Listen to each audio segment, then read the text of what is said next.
大家好哈，这里是 CLEC James 漫谈，我是 James。今天我们的主题是来自于一个朋友的来信啊，他说：老师，我的资产配置里面需要有200万的现金，我准备小孩子出国的时候给他用。那所以这200万出国的基金可能就不能投资。我说你小孩子多大？他说差不多10几岁。这个就引发我今天的讨论了哈。你期望小孩子留学，第一个10岁的小孩应该不会主动跟你讲说他要留学。第二个，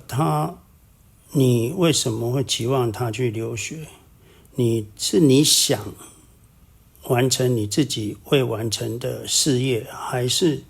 你真的在帮子女想？而且子女也没有说他要去出国，你为什么就帮他决定他需要去出国？所以父母要想的是父母自己的课题，然后就是说，你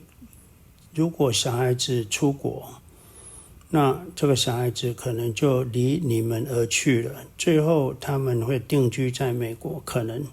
而你们定居在台湾，这个都发生在很多家庭，而且最后你们年迈了，你可能1年见不到他1-2次，最后只有等到遗产的时候他才会回来，所以你要认清这一点。所以父母的课题是你要知道最后的结果你要承受吗？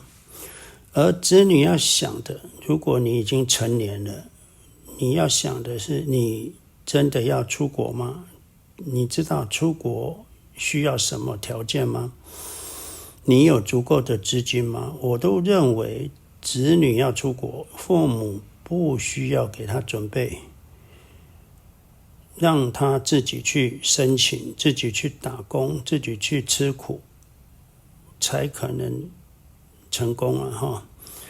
你全部衣食住行无忧无虑，通常最后都会养出不会感激、不懂得感激的子女了哈。所以一定要让子女知道，你如果出国可以，我爸爸妈妈就给你50万台币让你启动，那之后你就得在那边自己找工作，自己找兼职，自己打工，自己念书，自己负责。所以出国有比较好吗？离乡背景与家人分离，跟你的人生目标是符合的吗？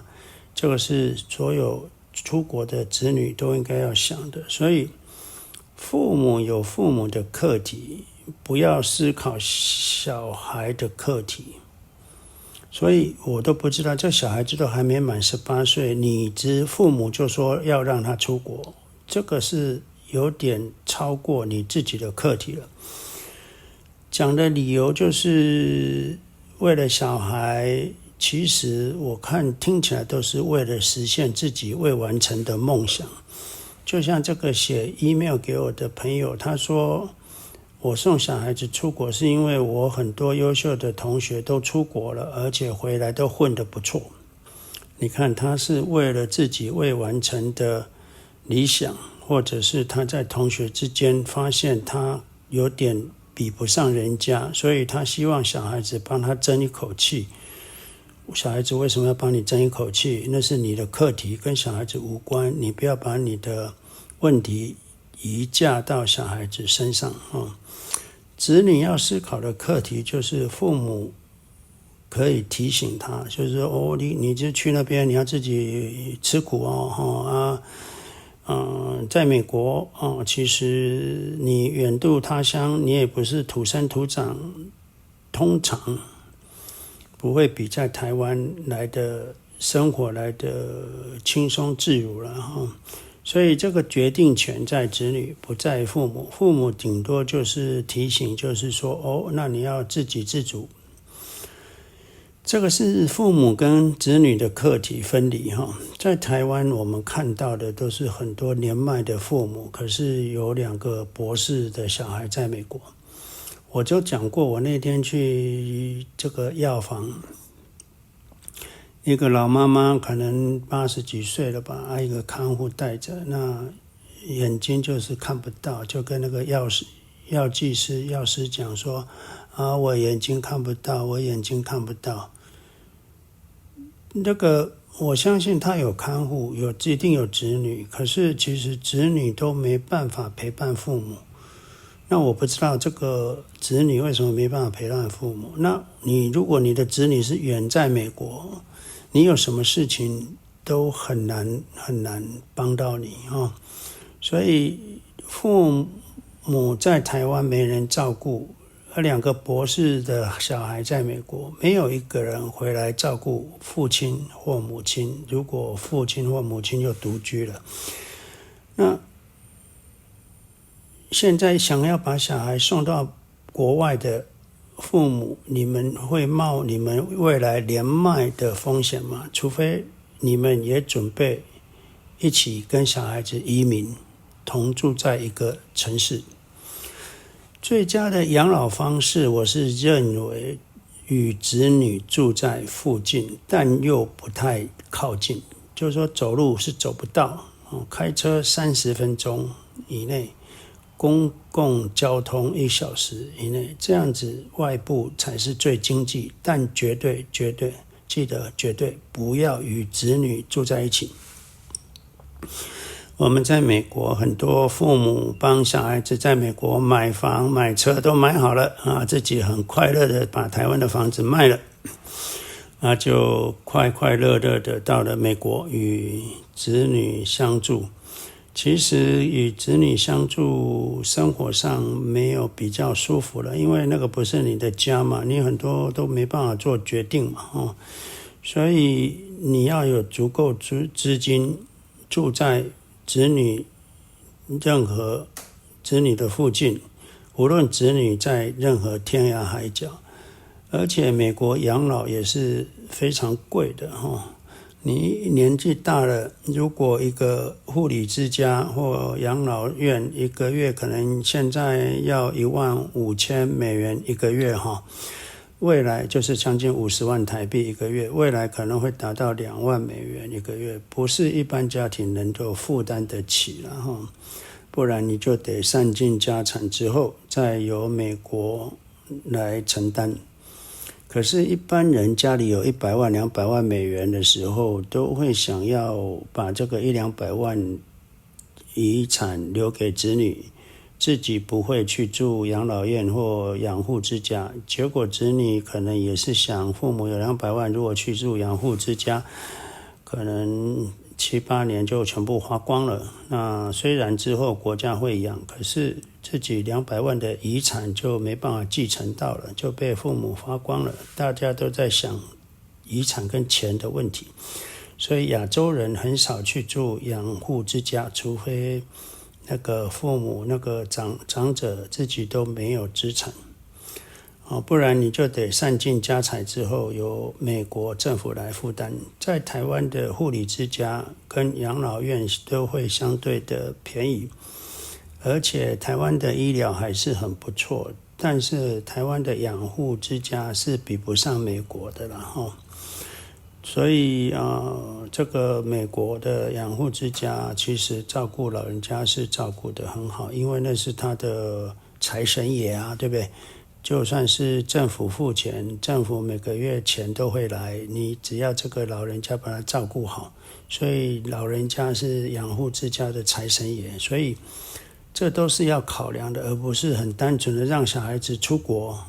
开眼界我就是要让他出国完成我过去的梦想。其实你把小孩子送出国，这是家庭的一个巨变，不只是财务上的巨变，家庭分离的巨变，还有就是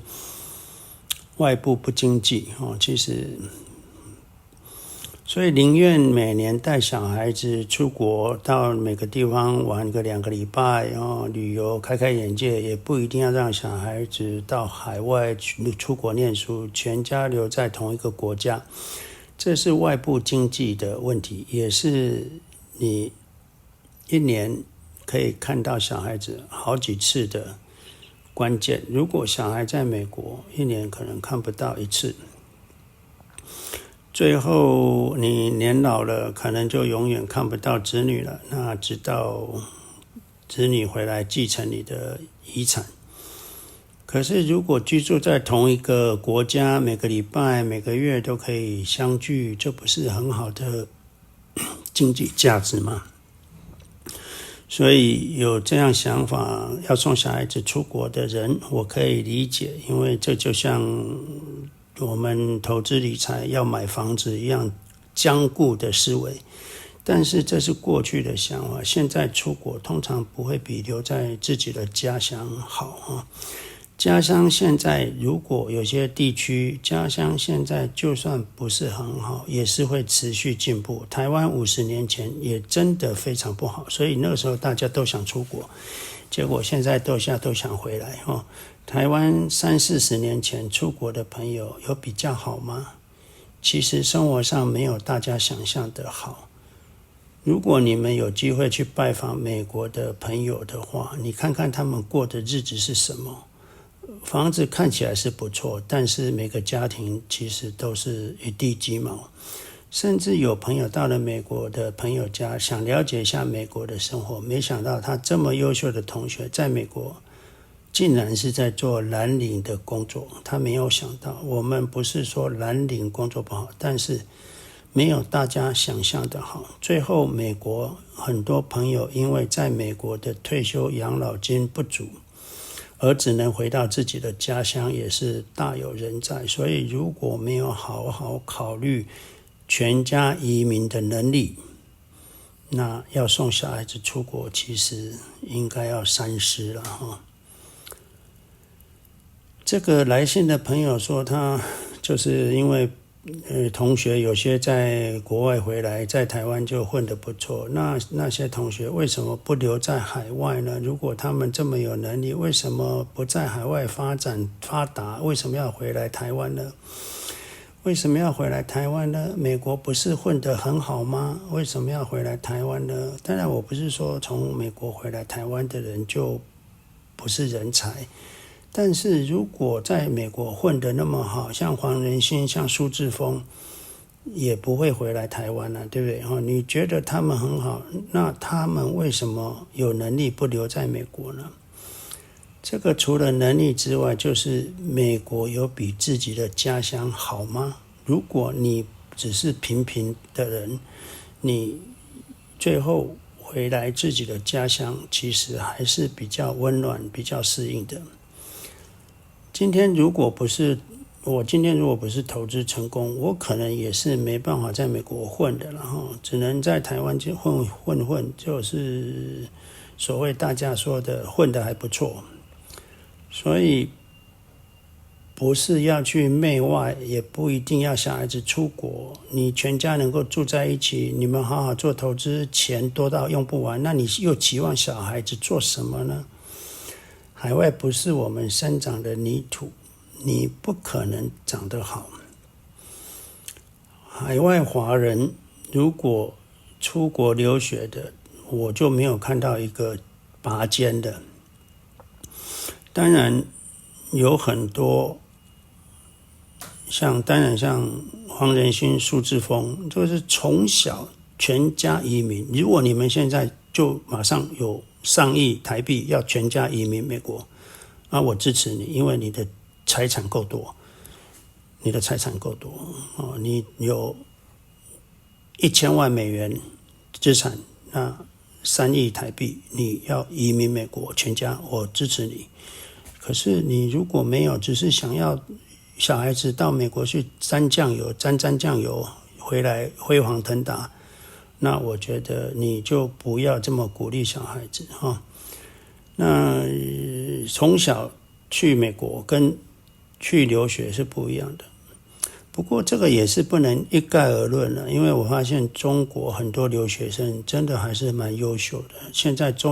在美国一半以上的人工智能全部是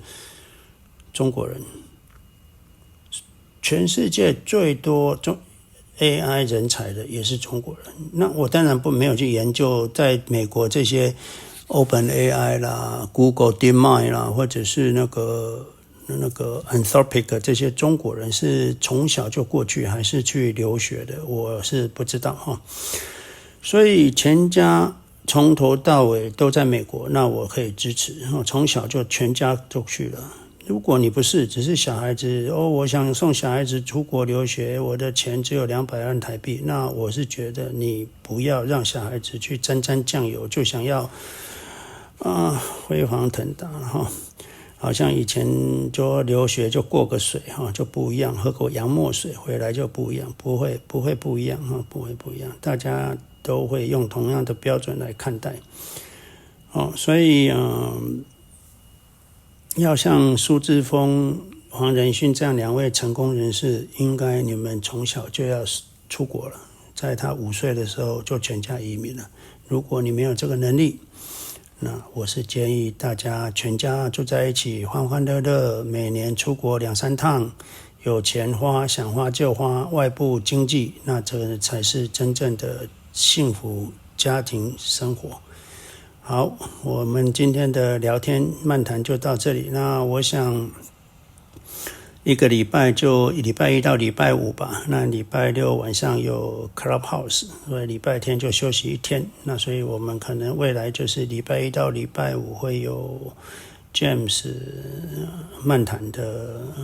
节目Podcast。OK， 好，那下礼拜1见，拜拜。